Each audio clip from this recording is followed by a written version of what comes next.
Meron po kasi akong panukalang batas. Dahil nire-review ko po yung mga ayudang nangyari sa panahon natin ngayon. Meron po tayong 5 klaseng ayuda eh. Yung isa po, conditional, ito po yung 4Ps. Yung iba po, walang guidelines, walang condition. Meron tayong MAIP, meron tayong AIX, meron tayong tupad. Meron pang AKAP yata, may AKAP. Pagka po sinuma natin itong 5 ayuda na binibigay sa ating mga kababayang nasa panig ng Maralita, Secretary, correct me if I'm wrong kung nagkamali ako ng pag-compute, pero parang 194 billion pesos lahat. Tama po yan. Karamihan yan sa DSWD. Yes, sir. Pag sinama mo pa yung MAIP, tupad, sa DOLE, yung MAIP sa health yan, yung tupad, DOLE, yes. yung AIX, DSWD, and so on and so forth. Correct. 194 billion pesos. Ngunit wala pong record kung ilan po yung nabibigyan. Kasi naghanap po ako, nagtatanong-tanong, talagang hindi ko po ma-ascertain. Kung talagang yung 5 ayuda na yon ay napunta dun sa talagang dapat kapuntahan.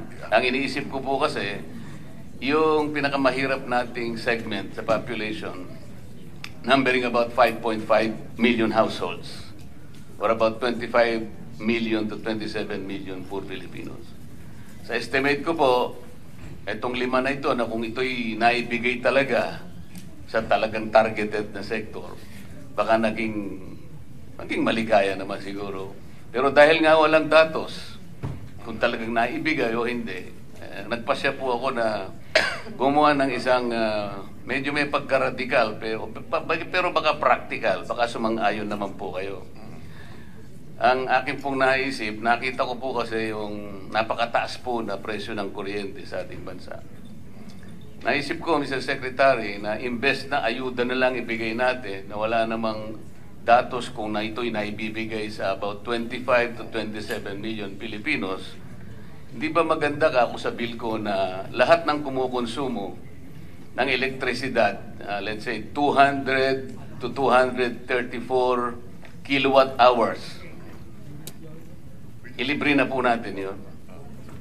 Kasi po, pag kinuwenta ninyo yun, that will only be 120 billion pesos. Makakatipid pa po tayo ng about 74 billion. Ito sigurado pong nasa kanila, direkta na nating maibibigay. Kesa naman sa kolektahin po natin, pagkatapos ipamimigay bilang ayuda, wala namang guidelines. Libre. Hindi po ba practical yun? Ang pagkaalam ko, meron pong data ang DSWD kung ilan yung natutulungan ng 4Ps. Yung 4Ps po, walang masyadong problema doon. Correct. Sapagkat conditional po yun. Correct. At yan po merong guidelines. Correct. Pero pagka yung MAIP na po, yung AIX, yung tupad, lalo na po yung AKAP, talaga pong wala na yun. Yung pagkaalam ko, may data yan, ang 4Ps. No? Ang pagkaalam ko, kung talagang titignan nila na mabuti, meron din data ang DSWD sa AIX.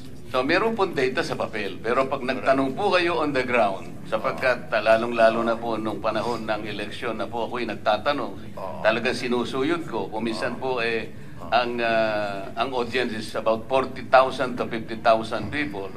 Talaga pong tatanungin ko, sino po ang nakatanggap? Wala pong sumasagot eh. So, kailangan pong mag-check. Kaya po nasabi na mas mabuti pa yata, mas practical, na ibigay na lang natin na parang subsidy sa kanila. Siguradong mapupunta sa kanila, walang corruption, wala pang magpapasikat na politiko na akala mo galing sa kanila. Ang alam ko rin, doon sa Lifeline subsidy, meron tayong pagka below 100 kilowatt hours ang gamit mo. Hindi po, 20 kilowatt hours lang ang nasa Lifeline po. Hindi po 120. Yeah, ulitin ko lang.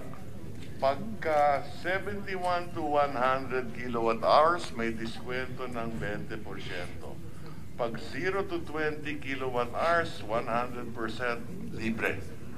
Pagka 21 to 50, 50%. Pagka 51 to 70 kilowatts, 35%. Kabisado ko Open po yung tayo. secretary, laderize po yan. Katapos-tapusan po, ang lifeline, Yes. 20 kilowatt hours. That's Parang ang isang bahay nagsindi ng ilaw isang araw, yung 29 days, hindi na siya gagamit. Pero ang pagkaalam ko dito, hindi napapatupad to. Hindi nga po. Kaya nga, ang gusto ko lang pong sagutin ninyo, mas practical po ba yung iniisip ko na imbes na po ayuda na wala naman po talagang malinaw kung talagang ito'y kinapupuntahan talaga ng targeted sector, doon na lang natin ibase kasi po. Ako, kaya ako binanggit ito, ako isang ayon ako na dapat patuparin natin to at kung kinakailangan, i-adjust natin na mas mataas. Ayun, akala ko kasi kontra ka kanina, Secretary. Hindi, sang-ayon nga ako eh. At dadagdagan mo pa pala.